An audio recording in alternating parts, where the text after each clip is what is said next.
imagine for a second, right, that I walked in here and offered you a pill.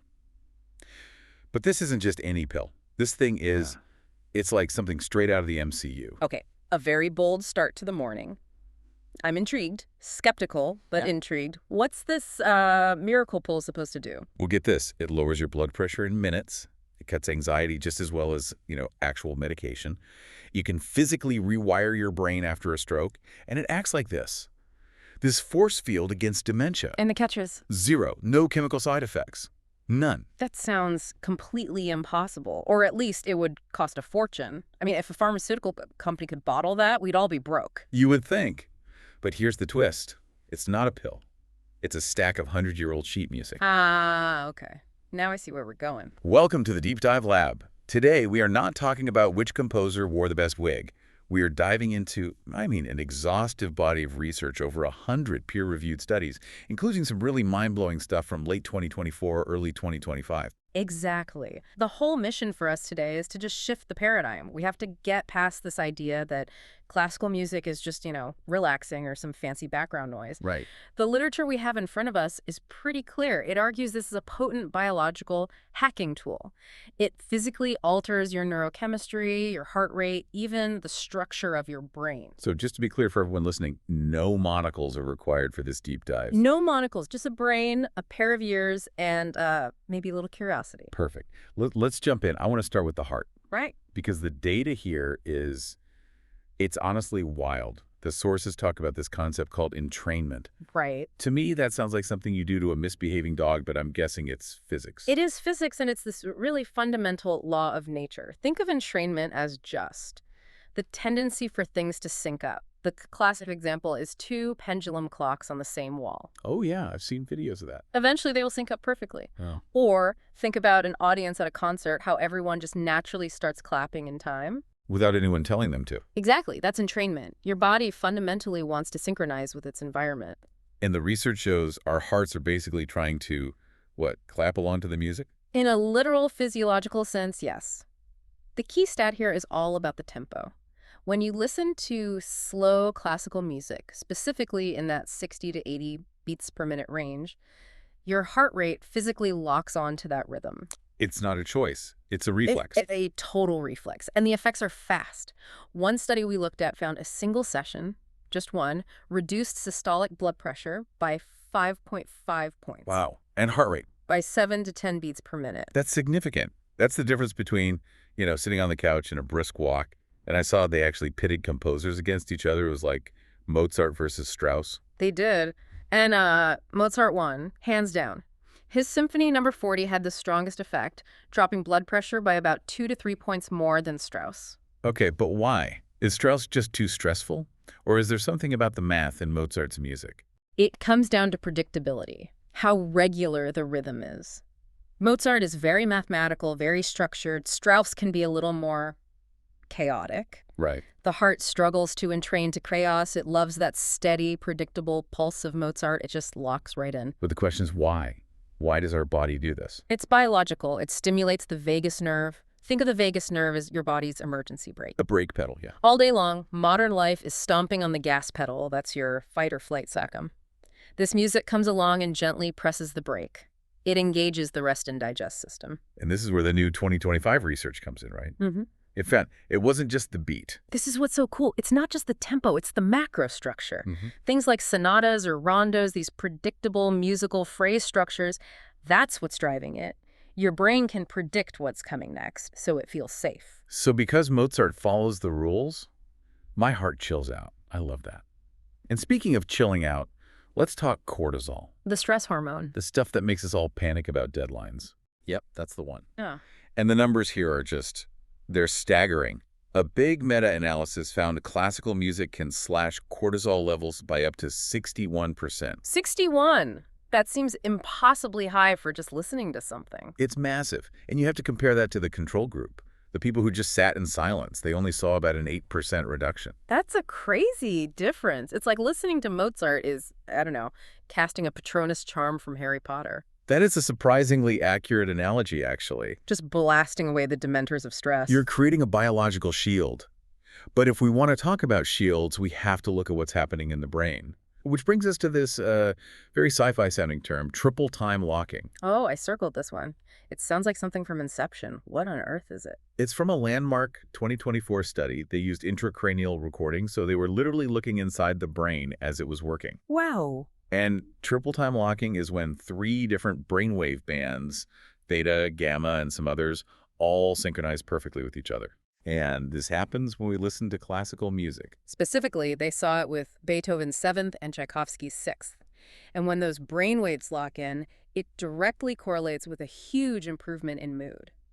The music is forcing different parts of your brain to have a very orderly conversation. Connecting the emotional centers with the logical centers, maybe. Exactly. And when that connection happens, you get a release of dopamine in the reward center of the brain. Ah, the nucleus accumbens.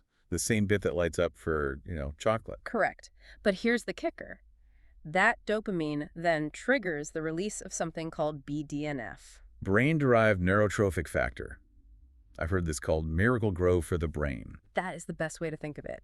It's a protein that helps you grow new neurons, new connections. It's absolutely essential for neuroplasticity. The brain's ability to rewire itself. Right. And get this, musicians have been found to have 15 to 30% higher levels of BDNF in their blood than non-musicians. So that's why my piano-playing cousin remembers everything. His brain is just swimming in fertilizer.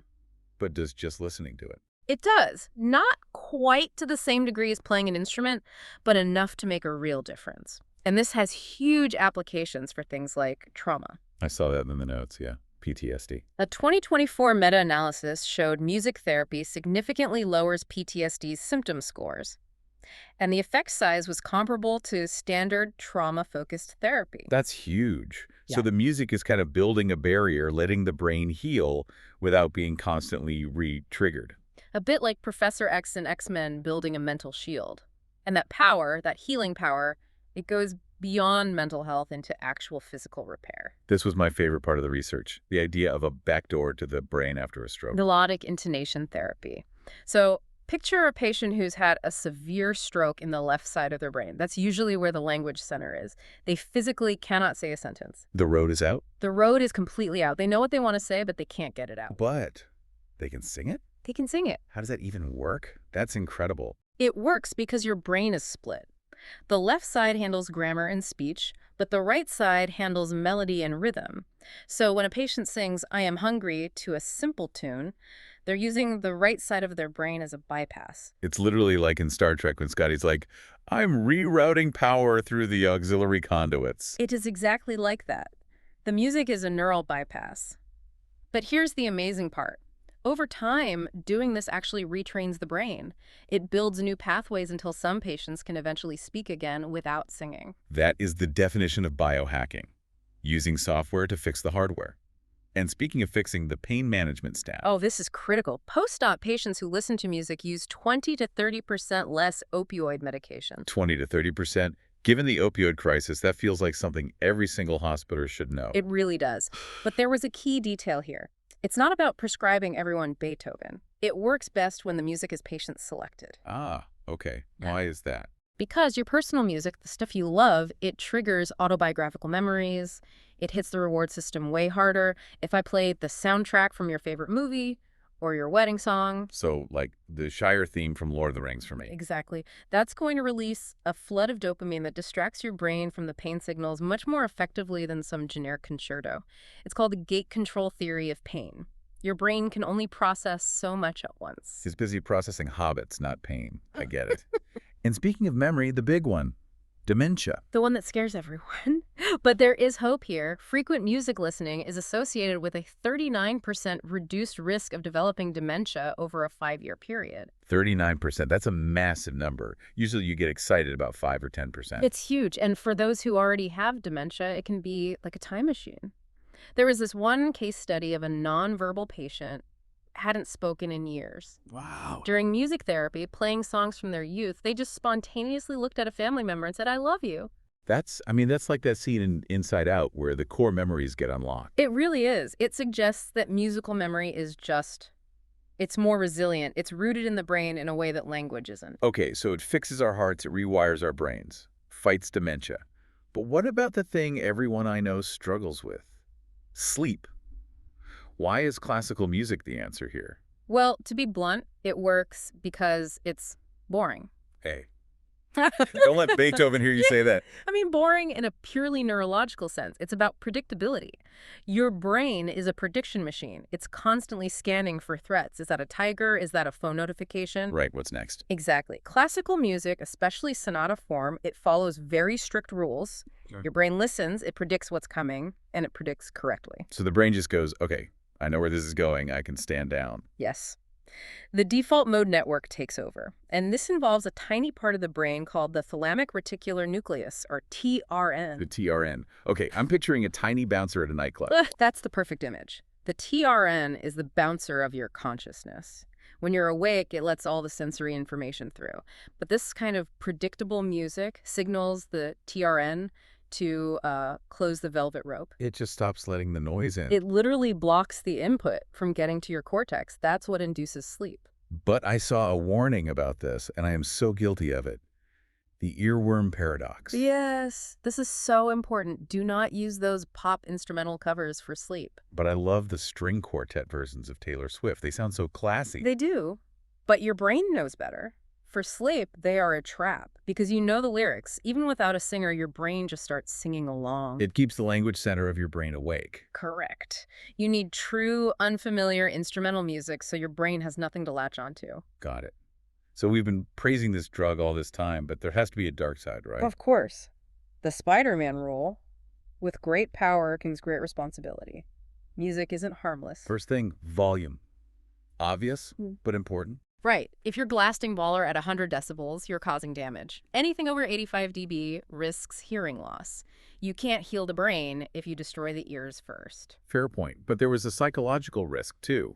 Rumination. This is a really important finding from 2023. They looked at depressed adolescents. We've all done it, right? You're sad, so you put on sad music. Yeah, the whole Padme dying of sadness effect from Star Wars.